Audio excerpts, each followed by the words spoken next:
Good evening. Sam पायल पांडे। पायल, yes sir. वाह। Sir actually मेरा question है कि सर हम लोग के आसपास ऐसे बहुत सारे लोग होते हैं जो किसी के सामने किसी के पीठ पीछे बहुत कुछ बोल जाते हैं, लेकिन अगर वो इंसान के सामने आए या तो वो पर्टिकुलर सिचुएशन में कुछ नहीं बोलते और अच्छा बोल के नज़र मतलब उन लोग का रिलेशन बहुत अच्छा रह जाता है। लेकिन मेरे साथ जो प्रॉब्लम है कि अगर मैं जो फील करती हूँ या जो ठीक नहीं है, मैं सब अगर वो इंसान सामने भी आ जाए तो मैं वो स्ट्रेट फॉरवर्डली बोल देती हूँ। और मेरा रिलेशन उसके साथ ऐसे जिसको क्रिटिसाइज सुनने का आदत नहीं है, वो ऑब्वियसली मेरा रिलेशन ख़राब हो ही जाता है उसके साथ। लेकिन वो जो बंदा पीठ पीछे बहुत कुछ बुराई कर जाता है लेकिन सामने कुछ अच्छा बोल के उसका रिलेशन अच्छा रह जाता है। और इसकी वजह से सर बहुत कुछ प्रेफरेंसेस भी चेंज हो जाते हैं। लाइक जो कुछ मुझे नहीं, मतलब ऐसा नहीं है कि मुझे अगर लगा कि वो सिचुएशन वो बंदा उस सिचुएशन के लिए गलत कर रहा है तो मैं बोला और उसके साथ मेरा रिलेशन ख़राब ही हो गया। लेकिन जो उसके पीठ पीछे बुराई करता है लेकिन उसके साथ उसका रिलेशन अच्छा ही रहता है। तो सर ये क्या ज़रूरी है कि हम लोग को हमेशा डिप्लोमेटिक ही बन के रहना चाहिए, हम लोग को हमेशा डबल फेस ही रहना चाहिए कि नहीं, जो जैसा सिचुएशन है अकॉर्डिंग टू द सिचुएशन हम लोग को रिएक्ट करना चाहिए?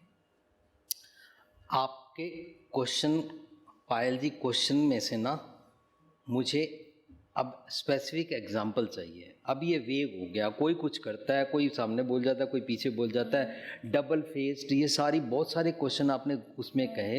मुझे बिल्कुल एग्जैक्ट एग्जांपल का क्वेश्चन सुना है। सो फॉर एग्जांपल, अगर कोई टीचर अगर अच्छा नहीं पढ़ा रहे और हम लोग ये डिस्कस करते हैं कि नहीं हम लोग की ये समझ में नहीं आ रहा और हम लोग डिसाइड करते हैं नहीं हम लोग ये बात बोलेंगे उस टीचर को कि आप मतलब हम लोग को समझ में नहीं आ रहा। देन जब ये सिचुएशन आता है और हम लोग जाते हैं कि सर हम लोग नहीं समझ रहे, तो या तो कोई भी जाने के लिए तैयार नहीं होता है, या तो अगर मैं जाके वो बात बोल दूँ सर हम लोग को समझ में नहीं आ रहा, तो उस टीचर की नज़र में मैं खटक जाती हूँ। और बाकी जो पीठ पीछे बहुत कुछ बोल जाता है वो लोग तो कुछ बोलते ही नहीं है, तो उनके साथ उनका सब कुछ ठीक ही रहता है। अगर आपको समझ में आ जाता है तब भी आप बोलते हो समझ में नहीं आता? अगर नहीं आता है, very good, then you are honest. Sir honest होने का कोई फायदा नहीं है ना। नहीं, आपको ये फायदा चाहिए कि उनके साथ रिलेशनशिप उनकी खराब हो? नहीं, ये भी नहीं चाहिए, लेकिन मेरा रिलेशनशिप भी तो खराब नहीं होना चाहिए ना, क्योंकि बहुत नहीं, लेकिन आप सिंसियरली ऑनेस्टली बोल रहे हैं मुझे समझ में नहीं आया।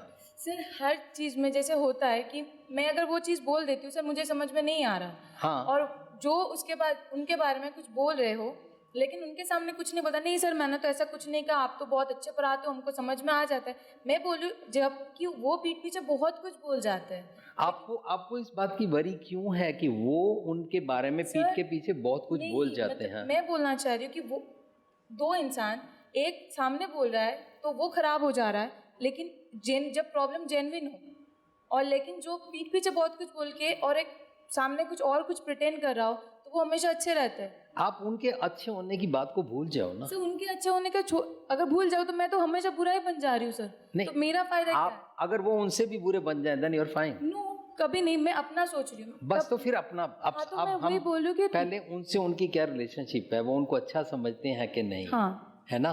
पहले इससे छूट जाए हम। सर मैं पहले हाँ पायल जी, पहले फर्स्ट स्टेप इज वो उनके साथ क्या उनकी रिलेशनशिप है, मुझे इससे छूटना है। Now second, how I put up. गजल में गुलाम अली बोलता है, कहते तो वो हैं भले की लेकिन बुरी तरह, राइट? आप अपना, मुझे नहीं मालूम आपका लहजा क्या होता है, अपने लहजे को और ढंग से पुट अप करने की कोशिश करो। लहजा मतलब your gesture, your words, how to put up, ताकि सुनने वाले को ये महसूस हो जाए, क्लिक हो जाए कि इस बिचारी पायल को वाकई समझ में नहीं है, है ना? ये आपको उससे काइंडनेस चाहिए ना, उसके काइंड हार्ट को नॉक कीजिए, पर आप उसको नॉक नहीं कर पा रहे हैं, है ना? डिपेंड्स कि आपने पुटअप कैसे किया था, है ना? अगर आपने इस रिजेंटमेंट में पुटअप किया था कि इनको भी समझ में नहीं आया, लेकिन ये आपके पीछे तो आपको गालियां निकालते हैं लेकिन आपके सामने तो बहुत अच्छे बन जाते हैं, आपकी नज़रों में ये तो बहुत अच्छे, मैं बुरी बन गई, आपने रिश्ता लेना उससे नहीं। पर सर बहुत सारे कुछ चेंजेस हो जाते हैं उसके बाद, अगर आप देखो ना। चेंज क्या होती है बताओ? वो आपको क्लास से बाहर निकाल देते हैं। सर टीचर को छोड़िए सर, आप बस ये बता दो कि डिप्लोमेटिक होना क्या जरूरी है? बहुत गलत है। डिप्लोमेटिक मन मैले की, मेलाइन डिसीटफुलनेस की बुद्धि है. And don't be diplomatic. Some not. No, I don't mean आप हैं, बट जैसे आपने बोला, मैं तो सीधा मुंह पे बोल देती हूँ. That is height of egoism. सीधा मुंह पे बोलने की बजाय आप हम्बली भी तो उसे पुटअप कर सकते हैं. हाँ, करेक्ट. मैं हाइपर हो जाती हूँ. आप हाइपर हो जाते हैं. हाँ. You are so honest. I am. I really appreciate. Thank you. आपने सबके सामने इसको एक्सेप्ट किया. So because they know that. तो अब आप अपनी इस हाइपर होने की हैबिट को कंट्रोल करो ना. यहाँ से तो आप चले जाएंगे, कहीं और चले जाएंगे, कल शादी हो जाएगी, वहाँ पर हाइपर हो जाएंगे, सास से झगड़ा शुरू हो जाएगा, पति से झगड़ा शुरू हो जाएगा, ननद से शुरू हो जाएगा, पेरेंट्स से शुरू हो जाएगा. हमेशा ये आपका हाइपर आपको बॉदर करेगा. ये लोग चेंज होंगे या नहीं होंगे, मैं पायल तो चेंज हो जाऊं. I should control my hyperness this, कि मैं हाइपर क्यों होती हूँ, है ना. अगर ये बात समझ में आ गई, है ना.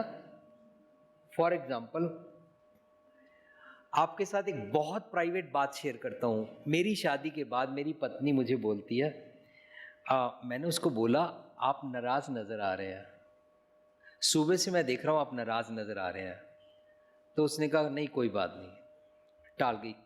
5-6 दिन के बाद उसने फिर सेम एक्ट लगा. मैंने उससे पूछा आप मुझे नाराज़ नज़र आ रहे हैं. शी सेड आप जब मैंने आपको आवाज़ मारी भूपेंद्र, तो आपने जवाब दिया क्या, पंजाबी में की, राइट. तो मैंने कहा अच्छा फिर.